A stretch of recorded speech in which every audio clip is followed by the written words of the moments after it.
देखिए, जिस दिन उनका चुनाव नतीजा आया था तो Amol Kirtikar ji till the end winning candidate थे। उनका मार्जिन था 2200 से लेकर फिर 650 पे हुआ और रीकाउंटिंग के बाद भी वो लीड कर रहे थे। पर अचानक से काउंटिंग जब होती है 19th राउंड के बाद उन्होंने काउंटिंग पहले बंद कर दी, फिर अनाउंसमेंट करना बंद कर दिया कि किसने कितने पोल वोट पाए हैं।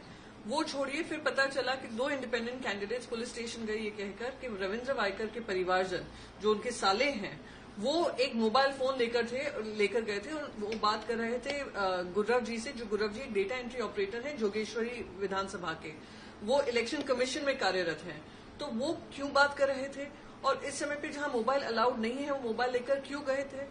पुलिस ने एफआईआर दर्ज की। उस एफआईआर के माध्यम से पता चला है, ये मैं नहीं कह रही हूं, विपक्ष नहीं कह रहा है, पुलिस के माध्यम से इन्वेस्टिगेशन के माध्यम से पता चला है कि जो मोबाइल फोन इस्तेमाल किया जा रहा था उसपे ओटीपी आ रहा था। वो ओटीपी जो इलेक्ट्रॉनिक मशीन्स के लिए यूज कर रहे थे, चाहे वो ईवीएम हो या इलेक्ट्रॉनिक ट्रांसमिबल पोलिंग ये जो पोस्टल बैलेट सिस्टम हो।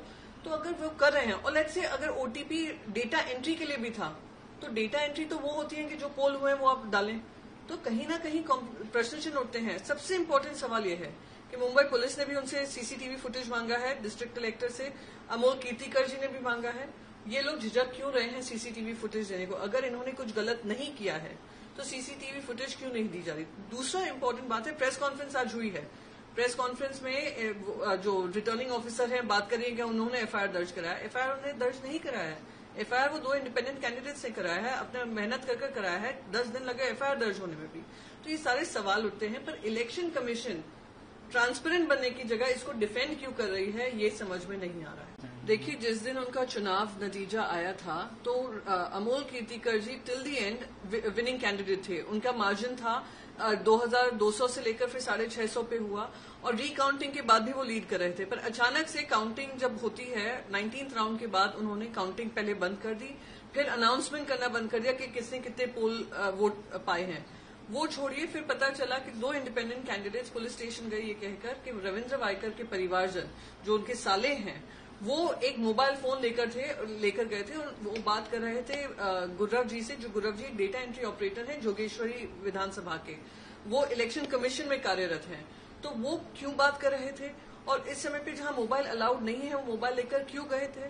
पुलिस ने एफआईआर दर्ज की। उस एफआईआर के माध्यम से पता चला है, ये मैं नहीं कह रही हूं, विपक्ष नहीं कह रहा है, पुलिस के माध्यम से इन्वेस्टिगेशन के माध्यम से पता चला है कि जो मोबाइल फोन इस्तेमाल किया जा रहा था उसपे ओटीपी आ रहा था। वो ओटीपी जो इलेक्ट्रॉनिक मशीन्स के लिए यूज कर रहे थे, चाहे वो ईवीएम हो या इलेक्ट्रॉनिक ट्रांसमिबल पोलिंग ये जो पोस्टल बैलेट सिस्टम हो। तो अगर वो कर रहे हैं और लेट्स से अगर ओटीपी डेटा एंट्री के लिए भी था, तो डेटा एंट्री तो वो होती है कि जो पोल हुए हैं वो आप डालें। तो कहीं ना कहीं प्रश्न चिन्ह उठते हैं। सबसे इम्पोर्टेंट सवाल ये है कि मुंबई पुलिस ने भी उनसे सीसीटीवी फुटेज मांगा है, डिस्ट्रिक्ट कलेक्टर से अमोल कीर्तिकर जी ने भी मांगा है। ये लोग झिझक क्यों रहे हैं सीसीटीवी फुटेज देने को? अगर इन्होंने कुछ गलत नहीं किया है तो सीसीटीवी फुटेज क्यों नहीं दी जा रही? दूसरा इम्पोर्टेंट बात है, प्रेस कॉन्फ्रेंस आज हुई है। प्रेस कॉन्फ्रेंस में जो रिटर्निंग ऑफिसर है बात करिए कि उन्होंने एफआईआर दर्ज कराया। एफआईआर उन्होंने दर्ज नहीं कराया है।